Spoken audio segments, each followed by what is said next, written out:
Hey,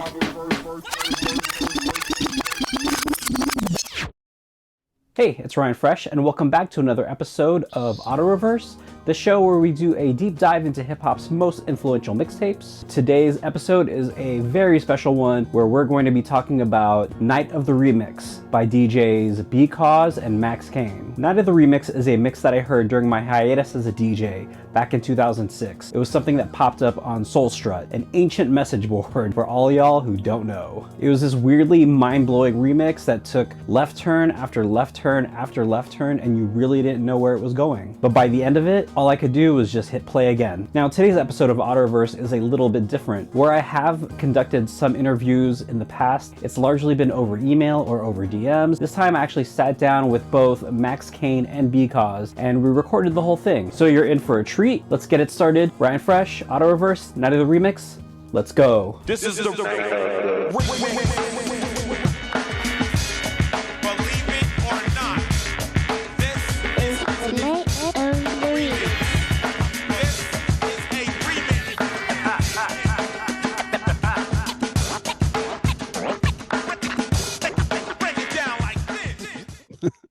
I'm pretty sure that was like the reason, that was the whole thing, was we wanted to do an open format mixtape. I'm pretty sure, if I remember correctly, we were like based on maybe a couple of nights that we had like in real life. I had hella fun doing open format. Like that was always the funnest, you know, and the rarest to find a good open format, like club, crowd, whatever, party, whatever, right? And I feel like Now the Remix was kind of like on that vibe, if I remember correctly. I definitely agree. You know, I mean, we had Night of the Remix the night, and it was also, you know, the mix is also to promote the night. You know, Safa had, dude, yes. Safa kind of ran the party more or less. Like he was promoting it, getting the flyers out there and doing all that. He was backing it, encouraging us to get it out there. You could say as a collaboration, you know, of a bunch of different people. And then later on, our friend Zach took the mix, pressed it up, and took it to a convention in Vegas. Handed out 1,000 copies in Vegas at the music convention. Was it a NAMM, or it was one of the? It was the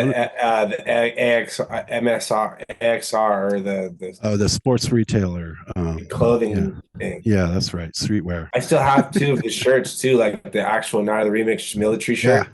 I mean, that's a hell of a calling card, though. You know, you build this mix to promote this night, but like there's a legacy to that. Like even indirectly, like there's probably a bunch of other like young DJs like me who heard it and were like, oh, this is the next level. This is what I have to aspire to. That's kind of what the hope is, you know, just again, that you make something, like you said, that's the most important thing. Like the party comes and goes, right? And it's fun and you have a good time. Like having something you worked super hard on and you can pop it in later and be like, damn, you know, you kind of did that right there. And it's like, that's a good feeling, because you know that other people could enjoy that too and be like, oh shit, never thought of that. Or, you know, these guys were doing some shit back then or whatever. And I mean, we're only here for so long, so you might as well leave behind some things that you're proud of and that will inspire other people to do something dope.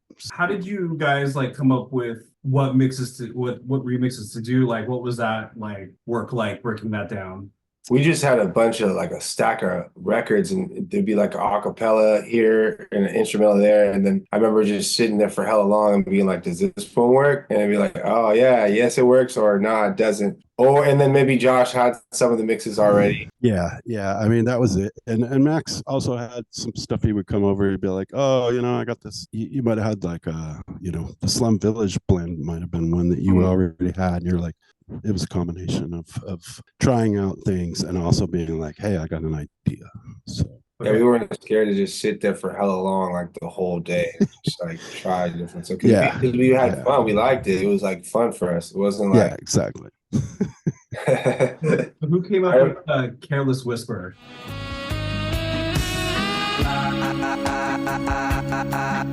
I die, I gotta stay fly. Till I die, I gotta stay.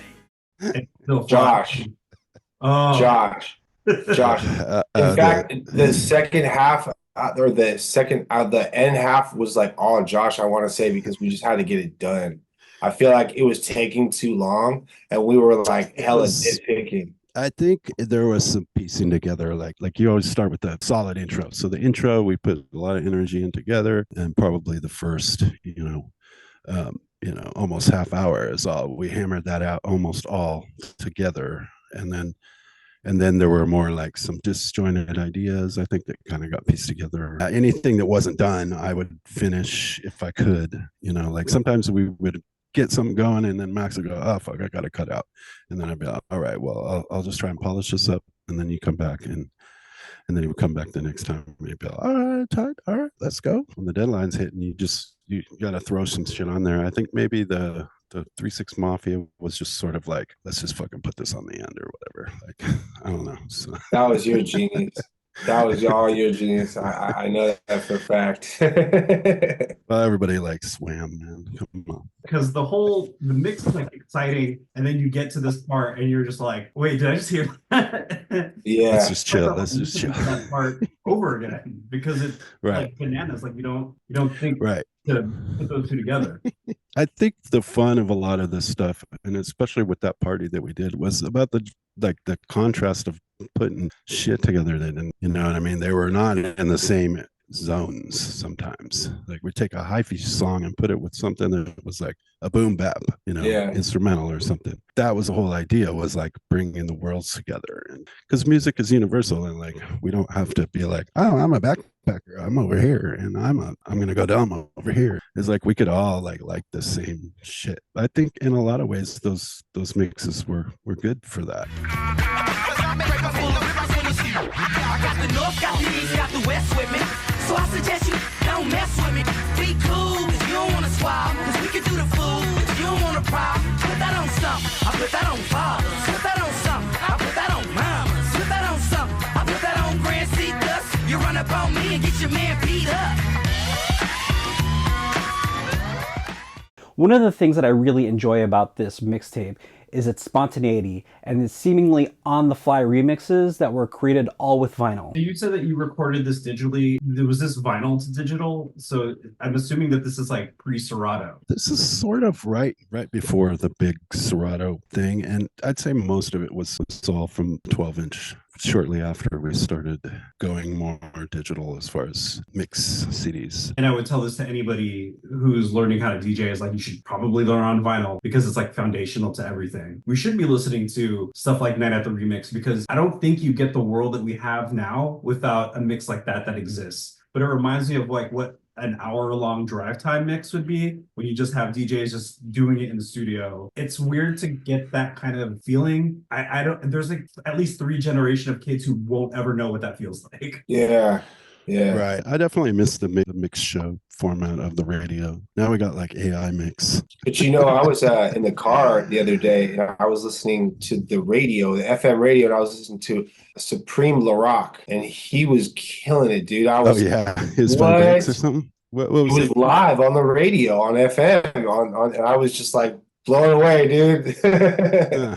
Something that I did learn while talking to Max Kane and B.Cause, that Night of a Remix was a way for them to promote their eponymous club night that they were just getting off the ground. They very much had the mentality of, hey, no one's booking it, let's do it ourselves. And there's something in that really speaks to me, especially as the DJ right now. The market is often oversaturated, and at the time of this recording, the Grimes thing just might make it worse for us. The kind of DJing that we do or did with this mix, but just in general, like the software can't do that. The software can't scratch. It can't fucking think like a turntablist. It can't layer like a spin bad. It can't take pop culture and flip it in that way because it's not a human. So you can have all the tools in the world, but it's about your imagination. That's what I think a lot of people forget about music. They're like cookie cutter, like I'm gonna make a funk track, I'm gonna make a Jersey club track, Right. I'm gonna make this. And it's like Legos, dude. Like everything's like a square block and it's fitting into another square block. Like, but with these, this is like clay, you know, you're like, oh well, I'm gonna have to stretch the fuck out of this, and like this is gonna be imperfect. The sonics aren't gonna ever be perfect because you can't master a whole mix in the same way. Like We weren't this is even about thinking about that type of shit either. yeah.